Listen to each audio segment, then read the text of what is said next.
నీ మనుషులు నా వెంట పట్టడం, నన్ను చంపాలని ట్రై చేయడం, నేను వాళ్ళని తిరిగి కొట్టడం, ఇవన్నీ నాకు నచ్చవు. నీ తమ్ముడు చనిపోయినందుకు నువ్వెంత బాధపడుతున్నావో పొరపాటున నా చేతిలో ఒకరు చనిపోయినందుకు నేను అంతే బాధపడుతున్నాను. అందుకే ఈ విషయం ఇక్కడితో వదిలేస్తే ఇద్దరికీ మంచిది. అర్థం చేసుకో. అర్థం చేసుకున్నాను. నిన్ను తప్పుగా అర్థం చేసుకున్నాను, చాలా తప్పుగా. నా తమ్ముణ్ణి చంపినవాడు నాకు భయపడి ప్రాణభయంతో ఎక్కడో దాక్కునుంటాడనుకున్నాను. కానీ చంపింది నేనే అని చెప్పే దమ్మునవాడనుకోలేదు. చూస్తా, నీ దమ్మెంటో ఇప్పుడు చూస్తా. ఒరేయ్ తమ్ముడు, చూసావా, మొదటిసారి వీడు నిన్ను చంపినవాడు నా ముందుకొచ్చాడు. ఈ రోజే వీడిని ముక్కలు ముక్కలుగా నరికి నీ రుణం తీర్చుకుంటా. రేయ్, వేసేయండి.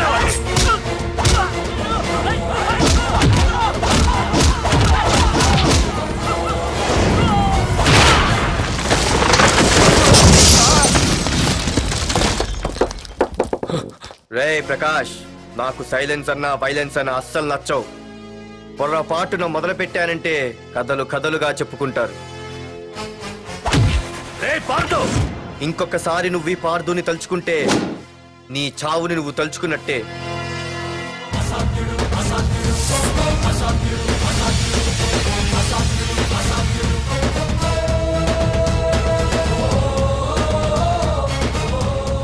మా బామ్మ పిడుగు శబ్దం వినాలి కానీ చూడకూడదనేది. అంటే ఏంటి ఇప్పుడు అర్థమైంది. ఈడు ఇంకా తీరుకోలేనట్టుంది.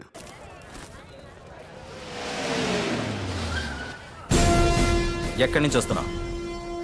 నాకు తెలుసు, ప్రకాష్ దగ్గర నుంచి కదూ. తంబు మర్డర్ కేసు ఇన్వెస్టిగేషన్ చేసింది నేనే. అతన్ని నేను కావాలని చంపలేదు సార్. ఒక కుర్రాన్ని కాపాడే ప్రయత్నంలో అలా జరిగింది. తెలిసి చేసినా తెలియక చేసినా తప్పు తప్పే అని ఫీల్ అయ్యాను. అందుకే ఆ ప్రకాష్ని కలవడానికి వెళ్ళాను. తంబుని చంపటం తప్పు కాదు పార్థు. మర్డర్ చేయడం తప్పు కాదంటున్నాడేంటని ఆశ్చర్యంగా ఉందా? రా, బండెక్కు. నాకంతా తెలుసు పార్థు, నీ తప్పేం లేదు. దిగు.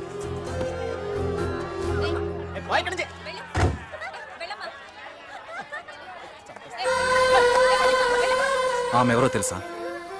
నాకంటే ముందు నా పోస్టులో ఉన్న పోలీస్ ఆఫీసర్ భార్య. తన కళ్ళ ముందే తన భర్తని ఆ తంబుగాడు అతి దారుణంగా నరికి చంపేశాడు. అది చూసి ఆవిడ పిచ్చిదైపోయింది.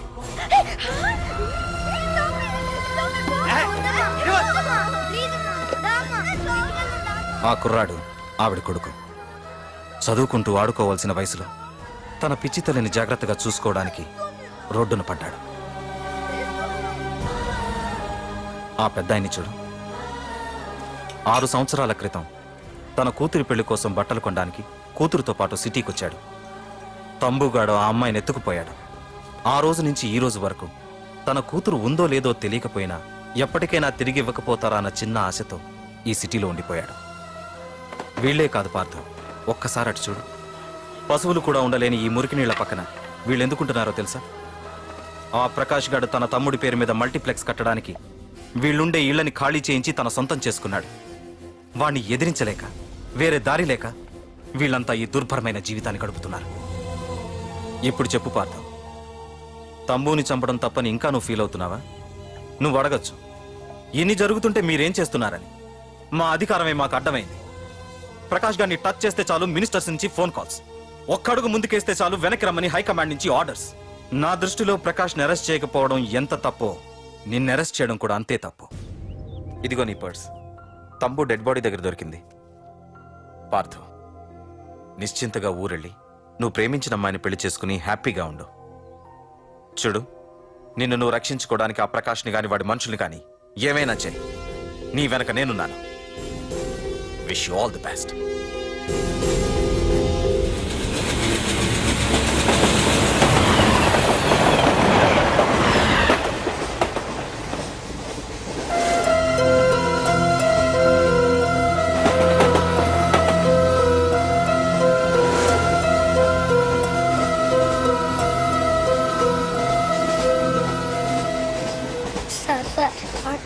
సార్ ప్లీజ్ సార్, అమ్మ ఆకలేస్తుందమ్మా సార్. Sir please sir.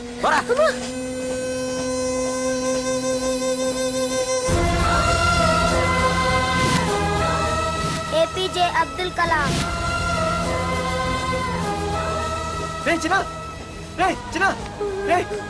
ఏమైందిరా నీకు? ఏంటి ఇలా ఉన్నావు?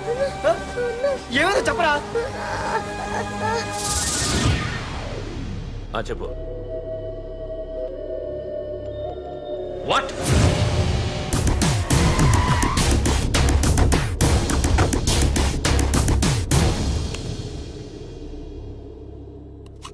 అన్నా, తమ్ముడిని చంపింది వరదరాజులు కాదన్నా, ఓ కాలేజీ కుర్రాడు.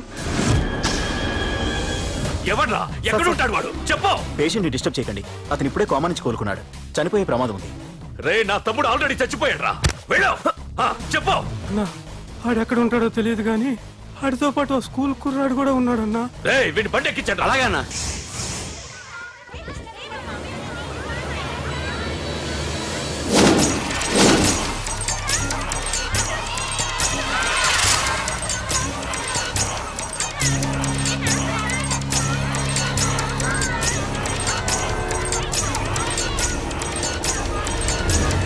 అన్నా, ఆ కుర్రాడన్నా. రే బాబీ ఆగరా. మర్యాదగా చెప్పు. నిజంగా అతను ఎవరో మాకు తెలియదు సార్. తెలియకుండానే వాడితో మీ కొడుకుని స్టేషన్కి పంపించారా? చెప్పు. ఏం చేయొద్దు. చెప్పు చెప్పు చెప్పు చెప్పు చెప్పు చెప్పు చెప్పు. తెలియకుండానే వాడితో స్టేషన్కి పంపించావా? చెప్పు. ఏయ్! చెప్పవే. చెప్పు చెప్పు.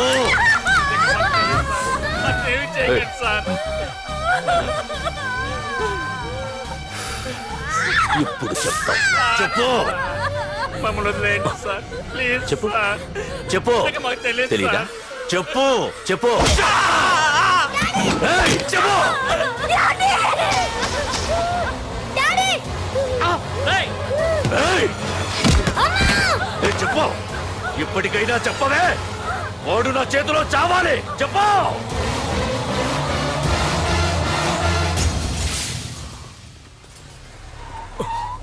సార్, వాడి గురించి ఇన్ఫర్మేషన్ తెలిసింది సార్.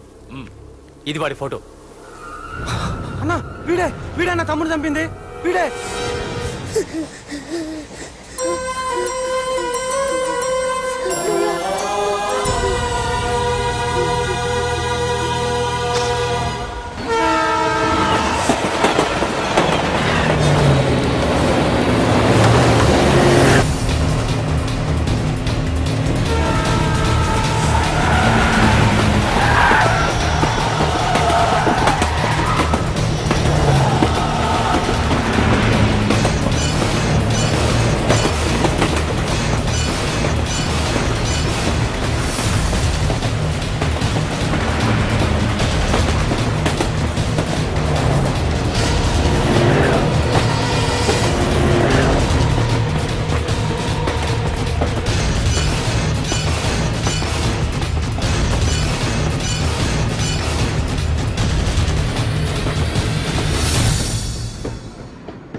అయ్యో, మన భోగిలు విడిపోయాయి.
నిన్ను తలుచుకుంటే చావును తలుచుకున్నట్ట.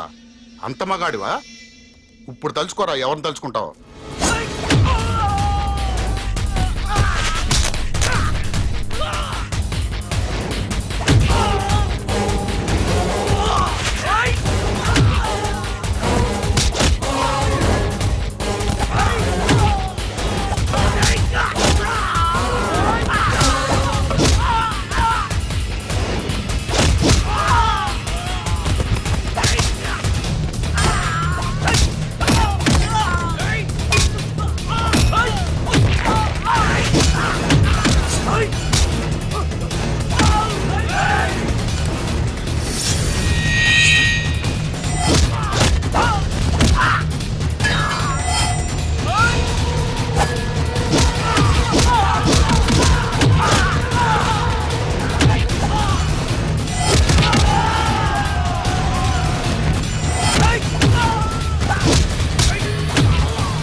గురించైనా ఒకసారి ఆలోచించు ప్రకాష్. ఇప్పుడు నా ఆలోచన ఆవేశం అంతా పార్థుగాడి చావు గురించే.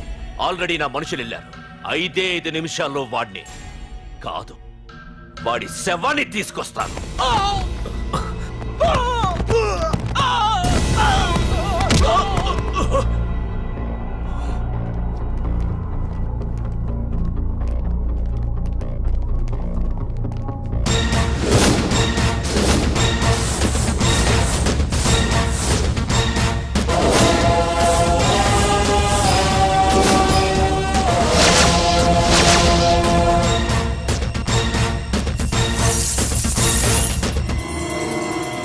పార్థు, రేయ్, నువ్వు జీవితంలో ఏ తప్పైతే చేయకూడదు అదే చేశావు.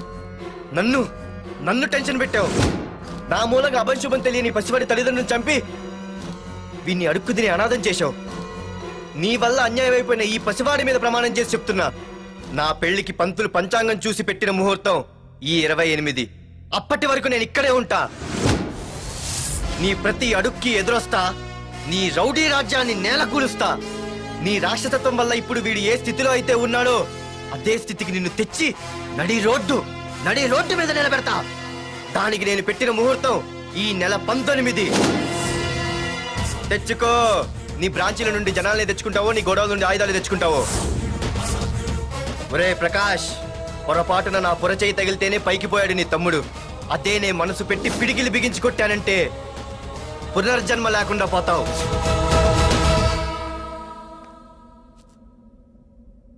మళ్ళీ చెబుతున్నా, నేను ఒంటరి.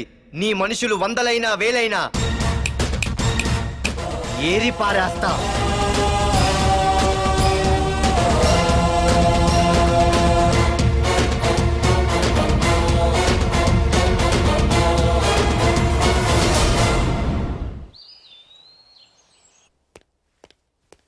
నాన్నా, పార్థు ఏం నాన్నా? నేను ఇంత టెన్షన్ పడుతుంటే నువ్వేం మాట్లాడవేంటి? పార్థు తనని నమ్ముకున్న వాళ్ళని టెన్షన్ పెట్టడు.